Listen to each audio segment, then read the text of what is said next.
नमस्ते साथियों। अर्धवार्षिक परीक्षा 2021-22 कक्षा 12th रसायन विज्ञान का यह हाफ ईयरली का अर्धवार्षिक परीक्षा का पेपर है।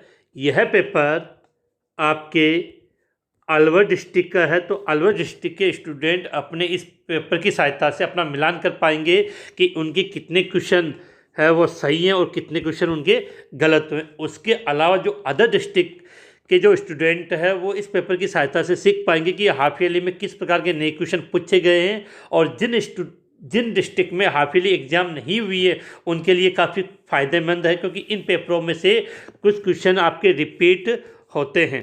तो स्टार्ट करते हैं बिना टाइम ख़राब किए हुए। ये आपका अपना चैनल है, इसलिए इसे लाइक शेयर और सब्सक्राइब करना ना भूलें, और अलवर डिस्ट्रिक्ट वाले सभी स्टूडेंट इस वीडियो को ज़्यादा से ज़्यादा शेयर करें। क्वेश्चन नंबर 1 आपकी स्क्रीन के सामने, निम्न में से नेटवर्क टॉस है। निम्न में से नेटवर्क टॉस का मतलब होता है सहसंयोजक टॉस, जिसमें सहसंयोजक बंध पाए जाते हैं। तो इसका राइट हीरा मतलब कार्बन का अपरूप है, तो इसमें सहसंयोजक टॉस है ये। तो इसका राइट आंसर क्वेश्चन नंबर 1 का राइट आंसर हो जाएगा आपका हीरा। दूसरा, बीसीसी प्रकार की इकाई कोष्ठिका में कितना प्रतिशत स्थान रिक्त पाया जाता है। ये भी किसी एक डिस्ट्रिक्ट की हाफ ईयरली एग्जाम में पूछा हुआ क्वेश्चन था, ये फिर से रिपीट हुआ है। देखो यहाँ इस क्वेश्चन में जल्दीबाजी में गलती क्या करते हैं, बीसीसी की संकुलन क्षमता होती है 68%, लेकिन सवाल में क्या पूछा है, कितना प्रतिशत रिक्त होता है। तो 68 में से 100 में से आप 68% निकाल दो तो शेष कितना रहेगा, 32%। तो क्वेश्चन बी का राइट आंसर होगा 32%। क्वेश्चन नंबर 3, किस प्रकार की सांद्रता पर ताप का प्रभाव नहीं होता। मैंने उदयपुर डिस्ट्रिक्ट का और धौलपुर डिस्ट्रिक्ट का पेपर हल करवाया था, उनमें ये क्वेश्चन काफ़ी हद तक कॉमन है। किस प्रकार की सांद्रता पर ताप का प्रभाव नहीं होता, तो इसका राइट आंसर होगा मौलता। देखो बेटा, जिस सांद्रता की इकाई में आयतन शब्द का प्रयोग होगा वो ताप से प्रभावित होता है, लेकिन मौलता में इसका कोई इफेक्ट नहीं है। क्वेश्चन नंबर 4, शुद्ध जल की मौलरता होती है, आप सब जानते हो 55.5। शुद्ध जल की मौलरता कितनी होती है, 55.5 होती है। अब हम बढ़ते हैं नेक्स्ट क्वेश्चन की तरफ। क्वेश्चन नंबर 5, भूपपट्टी शब्द का यूज किया जाता है कि भूपपट्टी पर सर्वाधिक मात्रा में पाया जाता है। अगर धातु की मात्रा करें तो एल्यूमिनियम होता है, अगर इनके अंदर अधातु पूछता तो आप आंसर क्या करते हैं, ऑक्सीजन, और धातु पूछे तो राइट आंसर क्या हो जाएगा आपका एल्यूमिनियम। निम्न में से किसके लिए मांड प्रक्रम का उपयोग किया जाता है। तो ये question option number A NI, ये गलती है, मिस प्रिंटिंग है, ये यहाँ लिखा होगा NI निकिल। तो निम्न में से किसके लिए मांड प्रक्रम का उपयोग किया जाता है, तो इसका राइट आंसर होगा ए, निकिल धातु के लिए मांड प्रक्रम का उपयोग किया जाता है। इसके बाद क्वेश्चन नंबर 7, संक्रमण तत्व का इलेक्ट्रॉनिक विन्यास आर्गन 4s1 3d5 होता है, इसका परमाणु क्रमांक। जब मैंने सिक्का डिस्ट्रिक्ट का आपको पेपर हल करवाया था उसमें मैंने कहा था आपको कि कॉपर और क्रोमियम का इलेक्ट्रॉनिक विन्यास आप रट लेना, आपके लिए काफ़ी इंपॉर्टेंट है। तो आर्गन का परमाणु क्रमांक 18, एस में 1, 19, 19, 5, 24 पे कौन आता है, क्रोमियम। तो इसका राइट आंसर हो जाएगा Cr3+ आयन का चक्रण के कारण चुंबकीय आघूर्ण होगा। Cr3+ आयन का चक्रण के कारण चुंबकीय आघूर्ण होगा। बेटा एक चीज़ बता दूं कि अगर आपने अब तक, मैंने कम से कम 5-6 हाफ ईयरली पेपर हल करवा चुका हूं, अगर आप उन सभी को हल कर लोगे जिन डिस्ट्रिक्ट में आपकी हाफ ईयरली एग्जाम नहीं हुई है, तो आप ये पाओगे कि हर पेपर में से 3-4 क्वेश्चन आपको कॉमन मिलेंगे। तो काफ़ी क्वेश्चनों का संग्रह हो जाएगा जिससे आप उसको आसानी से कर सकते हो। अब देखो क्वेश्चन नंबर 8 था Cr3+, तो बेटा सीधी सी बात है कि इसमें 3 अयुग्मित इलेक्ट्रॉन होते हैं, और 3 अयुग्मित इलेक्ट्रॉन का चुंबकीय आघूर्ण आपका आ जाएगा 3.87 बोर मैग्नेट्रॉन। 3.87 बोर मैग्नेट्रॉन उभय दंतुक लिगेंड का उदाहरण होता है। उभय दंतुक लिगेंड का उदाहरण है तो सीधी सी बात है क्या होगा, साइनेटो। ध्यान रखना, ऑक्सेलेटो होता है वो द्विदंतुक लिगेंड है। इसके बाद क्वेश्चन नंबर 10, संकुल K4FeCN6 में Fe का संकरण होता है। तो देखो बेटा, सीधी बात है कि समन्वय संख्या कितनी है, 6। 6 के अकॉर्डिंग संकरण निकालना है तो 6 में 2 कंडीशन होती है, या तो होगा sp3d2 या d2sp3। अब देखो लिगेंड कौन सा है, साइनाइड। साइनाइड कैसा होता है, परबल लिगेंड, तो इलेक्ट्रॉनों का युग्मन होगा, तो इसमें संकरण होगा d2sp3। d2sp3। तो ये आपके क्वेश्चन नंबर 1 से लेकर क्वेश्चन नंबर 10 तक ऑब्जेक्टिव टाइप क्वेश्चन मैंने करवा दिया। अभी तक आपने अगर चैनल को सब्सक्राइब नहीं किए तो जरूर सब्सक्राइब कर दें, जिससे आने वाले दिनों में आपको बोर्ड एग्जाम से रिलेटेड महत्वपूर्ण वीडियो और नोटिफिकेशन प्राप्त हो सके। और बेल आइकॉन को क्लिक करना ना भूलें। थोड़ी स्पीड फास्ट है कि फटाफट अपना पेपर कंप्लीट हो जाए। अब आगे की बात करते हैं। अति शीतल द्रव का एक उदाहरण, तो ये क्वेश्चन भी पूछा गया था, आपको अगर याद हो तो कांच को अति शीतल द्रव क्यों कहते हैं। तो अति शीतल द्रव का एक उदाहरण क्या लिख दोगे, कांच। अति शीतल द्रव का मतलब आप सभी जानते होंगे, आपके क्रिस्टलीय ठोसों को हम क्या बोलते हैं, अति शीतल द्रव। अगला क्वेश्चन है, आदर्श विलयन को परिभाषित कीजिए। बड़ा सीधा से एक सिंपल सी परिभाषा आपको याद करनी है। वे विलयन जो राउल्ट के नियम का पालन करते हैं, सीधी सी बात है, जो राउल्ट के नियम का पालन करते हैं वो विलयन क्या कहलाएंगे, आदर्श विलयन कहलाते हैं।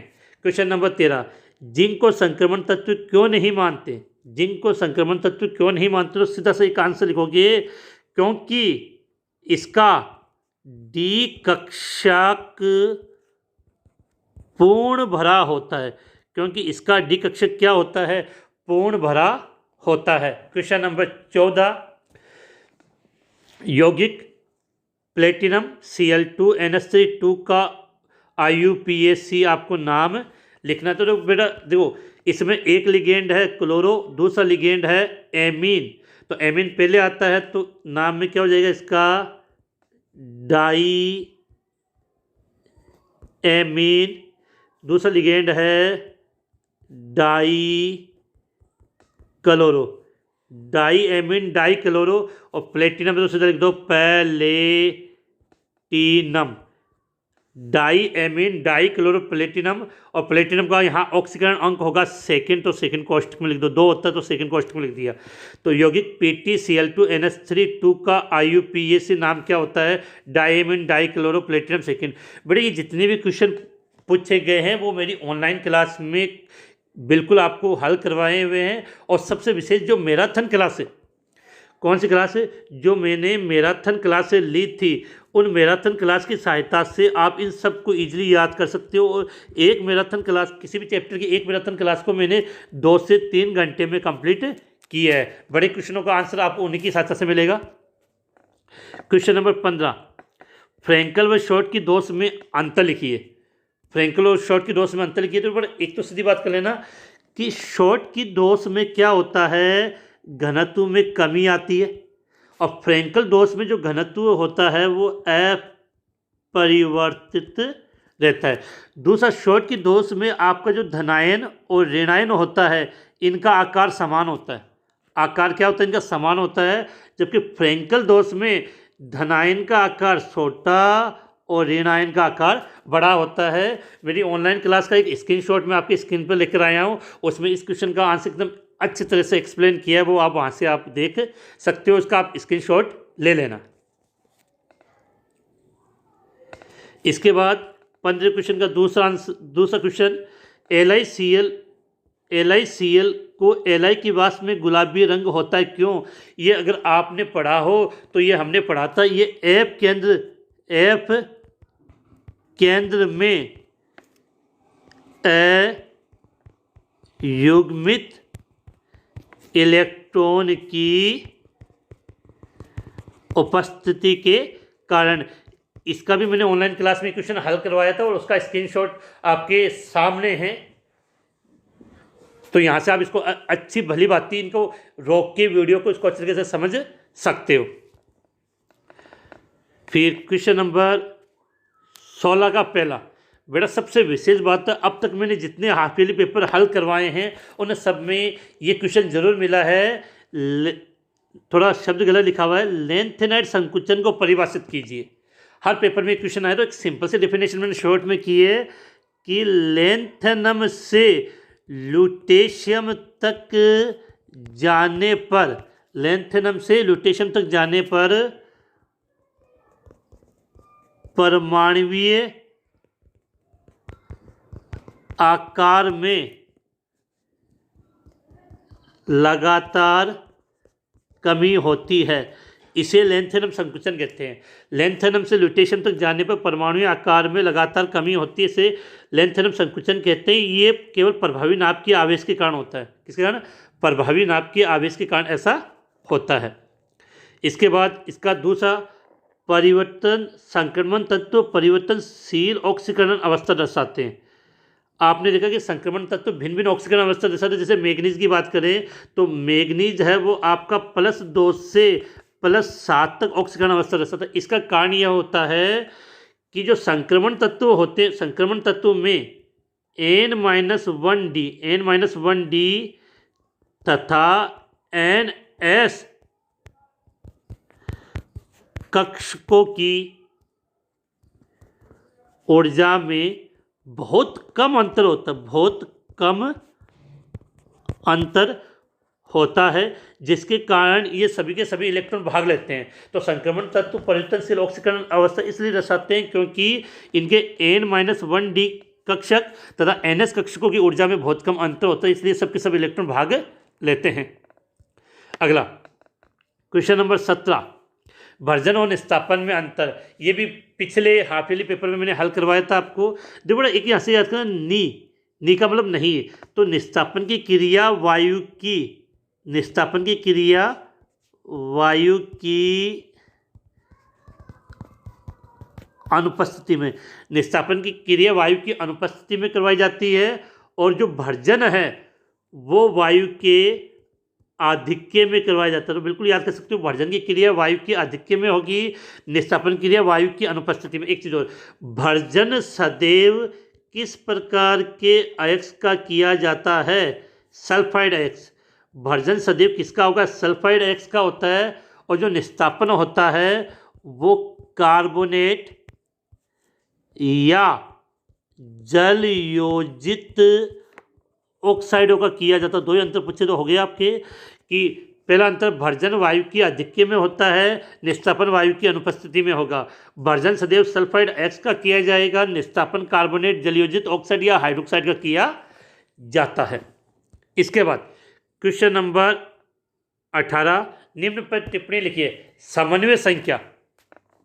समन्वय संख्या में एक एग्जाम्पल मैं आपको समझाता हूँ। जैसे यहाँ पे समझने के लिए कि K3FeCN6, तो इस में जो लिगेंड है, 6 लिगेंड इस केंद्रीय धातु के साथ जो बंध बनाते हैं, उन बंधों की संख्या को कहते हैं समन्वय संख्या। अर्थात केंद्रीय धातु और लिगेंड के मध्य बनने वाले बंधों की संख्या क्या कहलाती है? समन्वय संख्या कहलाती है। तो इस कंपाउंड में 6 बंध बनेंगे तो इसकी समन्वय संख्या कितनी होगी? 6 हो गई है। अगर द्विदंतु लिगेंड है तो विशेष ध्यान रखना कि वहां मल्टीप्लाई हो जाता है। जैसे एग्जांपल लिखूं, एक K3CO C2O4 होल ट्राइस। तो अब देखो यहाँ लिगेंड तो 3 है, लेकिन ये लिगेंड द्विदंतुक है, तो 2 × 3 = 6। इसकी भी समन्वय संख्या कितनी होगी? 6। अर्थात लिगेंड, जो आपका लिगेंड होता है, इसका आंसर क्या होगा? लिगेंड केंद्रीय धातु के साथ, लिगेंड केंद्रीय धातु के साथ जितने बंध बनाता है वो उसकी समन्वय संख्या कहलाती है। किलेट, ये भी पिछले दोनों पेपर जो मैंने हल करवाए थे, उदयपुर और धौलपुर वाले, उसमें ही क्वेश्चन आया था। किलेट लिगेंड किसे कहते हैं? बेटा ऐसे लिगेंड जिनमें दाता परमाणु की संख्या 2 होती है और ये केंद्रीय धातु के साथ जुड़कर एक वलय का निर्माण कर लेते हैं, उस वलय को बोलते हैं किलेट वलय। और ऐसे लिगेंड को किलेट लिगेंड कहा जाता है। ऐसे वलय को किलेट लिगेंड कहा जाता है। अगला क्वेश्चन इसके अथवा में पूछा गया है, निम्न कंपाउंडों को या निम्न संकुल यौगिकों का आपसे IUPAC नाम पूछा है। तो हम बात करें CuNH3,4SO4। देखो लिगेंड कौन है? एमिन कितने हैं? 4। तो लिख सकते हैं हम इसको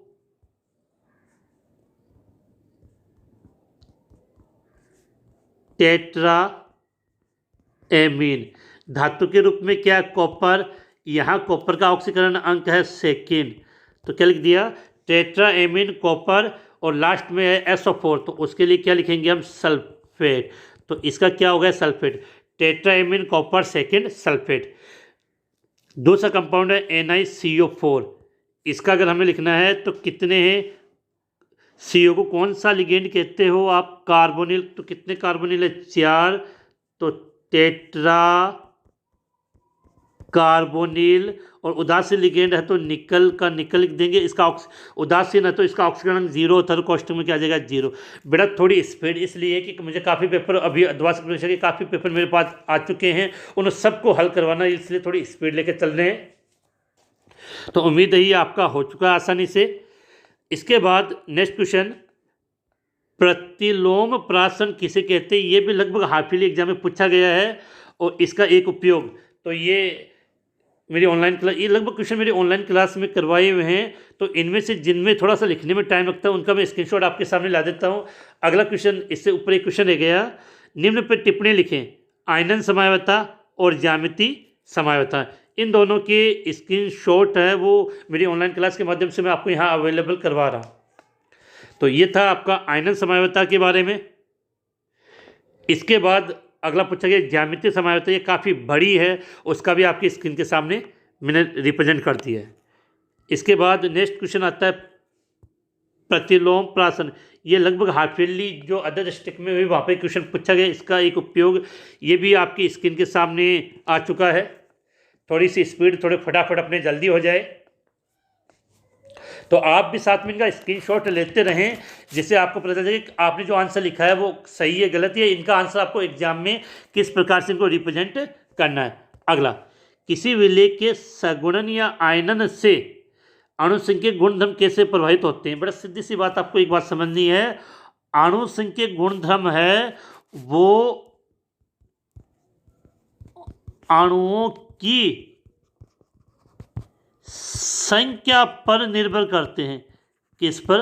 अणुसंख्यक गुणधर्म अणुओं की संख्या पर निर्भर करते हैं। तो यहाँ से एक बात क्लियर होनी चाहिए, सगुणन इसका मतलब इसमें अणु जुड़ जाएंगे तो यहाँ तो अणु कम हो जाएंगे, ठीक है।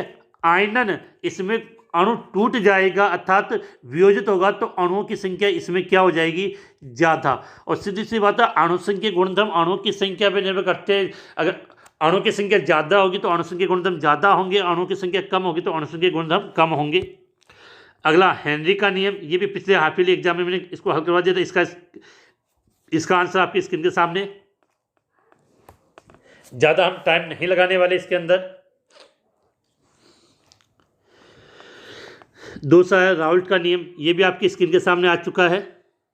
बिल्कुल अच्छी लैंग्वेज के माध्यम से एकदम धीरे धीरे इनको मैंने अपनी मैराथन क्लास के माध्यम से इनको आपको इजीली समझाया है, और इन सब चैप्टरों की जो ऑनलाइन क्लास का जो लिंक है वो मैंने डिस्क्रिप्शन में दे रखा है। इसी के साथ मैंने अपने डिस्क्रिप्शन में व्हाट्सएप ग्रुप भी एक नया बना दिया जिसको आप ज्वाइन कर सकते हो, जिससे आपको महत्वपूर्ण नोट्स है और महत्वपूर्ण वीडियो के जो लिंक है वो टाइम टू टाइम प्राप्त होते रहेंगे। अगला क्वेश्चन, आपके क्वेश्चन नंबर, निम्न की रासायनिक अभिक्रिया लिखिए, स्वार्ट्ज अभिक्रिया और सैंडमायर अभिक्रिया। आप लोगों के लिए एक विशेष बात बताना चाहूँगा कि मैंने जितनी भी नेम रिएक्शन है उन सब के अलग अलग वीडियो बनाए हैं, जिससे आप उनको ईजिली समझ सकते हो, और इन वीडियो को इस वीडियो के डिस्क्रिप्शन में नीचे मैंने लिंक में लगा दिया, देख लेना।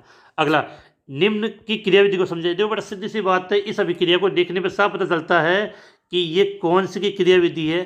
SN2 अभिक्रिया की क्रिया, मतलब ये अभिक्रिया किसके माध्यम से संपन्न होती है? SN2 के माध्यम से। और SN2 की क्रियाविधि का स्क्रीनशॉट आपके स्क्रीन के सामने मैंने रख दिया है, देख लो जल्दी से। साथ में आप भी इनका स्क्रीनशॉट लेते रहे, वो थोड़ा स्पीडली, थोड़ा फास्ट रहे। इसके बाद इसके अथवा वाले क्वेश्चन की बात कर लेते हैं। निम्न अभिक्रिया की रासायनिक अभिक्रिया लिखिए। देखो हम बात करें वुड्स अभिक्रिया और फेटिक अभिक्रिया, ये दोनों नेम रिएक्शन है, तो वीडियो के डिस्क्रिप्शन में आपको इसका वीडियो आसानी से अवेलेबल हो जाएगा। इसके बाद हम बात करें निम्न अभिक्रिया की क्रियाविधि बताइए। तो बेटा ये जो तृतीय के, इसका मतलब ये अभिक्रिया SN1 के माध्यम से संपन्न होगी। तो SN1 की क्रिया विधि कैसे याद करनी है वो आपके स्क्रीन के सामने। और अगर आप इनको ढंग से समझना चाहो तो चैप्टर नंबर 10 की मैराथन क्लास आप अटेंड कर लीजिए, उनमें आपको ये अच्छे तरीके से याद हो जाएगा। एक और बात देखना, SN1 इसमें क्वेश्चन पूछा नहीं, लेकिन काफ़ी डिस्ट्रिक्ट में SN1 व SN2 में अंतर का क्वेश्चन काफ़ी बार पूछा जाता है। इसके बाद नेक्स्ट क्वेश्चन की बात करें, क्वेश्चन नंबर 21। तो क्वेश्चन नंबर 21 बहुत अच्छा क्वेश्चन है और ये चैप्टर नंबर 4 से। देखो बेटा, सबसे पहली बात, वेग स्थिरांक के मान से प्रथम कोटि अभिक्रिया का अदायुकाल ज्ञात कीजिए।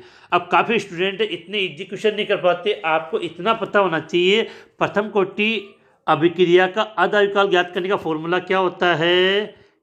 T½ बराबर 0.693/K,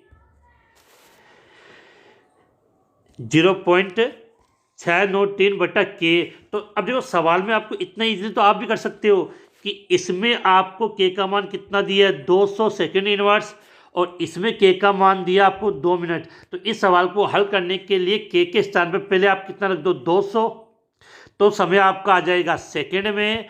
और दूसरा हल करने के लिए K के नीचे क्या रख दो 2, तो इसमें आंसर मिनट में दिया, तो इसमें आंसर कितना आ जाएगा मिनट में। तो इन दोनों क्वेश्चनों को आप हल करके मेरे व्हाट्सएप नंबर पर ये जो इसका आंसर है वो कमेंट्स में ज़रूर बता दें, जिससे मुझे पता चल जाए कि आपने इसको हल किया या नहीं किया। अभिक्रिया की कोटि को मैंने बहुत अच्छे तरीके से एक्सप्लेन किया है, और इसका जो वीडियो का जो फोटो है वो आपके सामने, जिससे आप इसको इजीली समझ सकते हो, इसको नोट कर सकते हो, क्योंकि लिखूंगा तो काफ़ी टाइम लगेगा। अगला सवाल, अभिक्रिया A+B उत्पाद के लिए वेग नियम ये दे दिया आपको। तो अभिक्रिया की कोटि, तो बेटा अभिक्रिया की कोटि ज्ञात करने का मतलब घात को जोड़ दो, ये 2 और आधा, तो कैसे जोड़ेंगे 1/2, दूसरी कितना 2, तो 2 के नीचे कितना मान सकते हैं 1, तो लघुत्तम कितना आएगा 2 प्लस और 2, देखो 2 में जाए तो यहाँ तो हो जाएगा आपका 1 और यहाँ आ जाएगा 4, अर्थात 5/2, 5/2 का मतलब 2.5। तो अभिक्रिया की कोटि क्या होगी आपकी 2.5, जिसको आप 2.5 बोल सकते हो। इसके बाद अभिक्रिया की अदायुकाल से आप क्या समझते हो बेटा, सिंपल सी बात है कि अदायुकाल की अभिकारक की प्रारंभिक सांद्रता का आधा किसमें परिवर्तित हो जाए। अभिकारक आधा है वो उत्पाद में परिवर्तित हो जाता है, उसमें लगने वाले समय को आप क्या कहोगे अदायुकाल कहते हैं। उसमें लगने वाले समय को हम क्या बोलते हैं अदायुकाल कहते हैं। तो क्वेश्चन नंबर 21 में 2 क्वेश्चन थे, तो उनमें से 21 में अथवा में तो हम ये ऊपर वाला क्वेश्चन कर लेंगे, क्योंकि ये काफ़ी इजी और कंफर्टेबल रहेगा आप लोगों के लिए। और इसी के साथ ये अलवर डिस्ट्रिक्ट का हाफ ईयरली का जो पेपर है वो मैंने अच्छे तरीके से आपको हल करवा दिए। आप अपने जितने भी साथी हैं उन सभी को ये अलवर वाले जो हैं वो अपने सभी साथियों को भी वीडियो शेयर करें, और वो चेक करें कि उनके कितने नंबर 34 में से आ रहे हैं, और मुझे कमेंट्स में ज़रूर बताएं कि आपके कितने नंबर आएंगे 34 में से। इसी के साथ चैनल को लाइक शेयर और सब्सक्राइब करना ना भूलें। जय हिंद, जय भारत।